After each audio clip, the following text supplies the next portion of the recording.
Be with somebody you're compatible with. And then you make that commitment to the relationship. And whether it's in high school or later, there's no formula. But there's a lot of other stories like that. We met in the 7th grade, married when we were 19, and divorced when we were 21.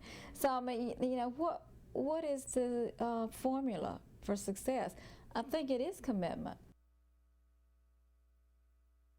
This whole relationship commitment thing, talking, all this put together is one big game. Relationships have become an inevitable stepping stone to marriage. So talking, a new term with a lower level of commitment, has evolved.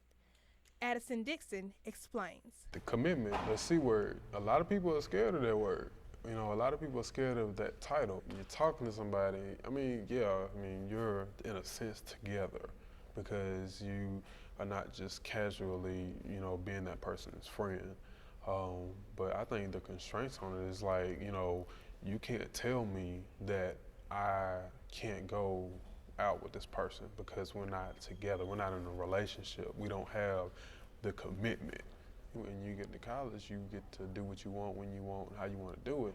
And you're talking about a relationship, meaning somebody else has not necessarily power over you, but you know that you can't do everything that you want to do, even given the freedom that you have. I do believe that you should only commit when you're ready to commit, making decisions based on how other people feel and try to make that person happy will always get you, you will always find yourself in a setback. Like, you'll always find yourself in a mess and it'll always backfire on you.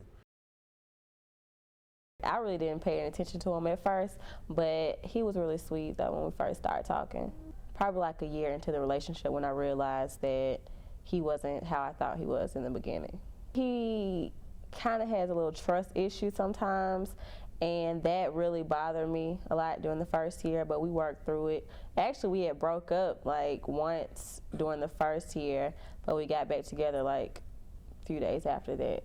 I think that it definitely is harder to break up after you've been together for a long time. The longer that you wait, because the more time you've invested in that person. So when you realize that you've been with that person so long, you just don't want to throw it away. But if you notice this person has done, you know, more good things for you and added to your life, then I think it's definitely good to keep them in your life.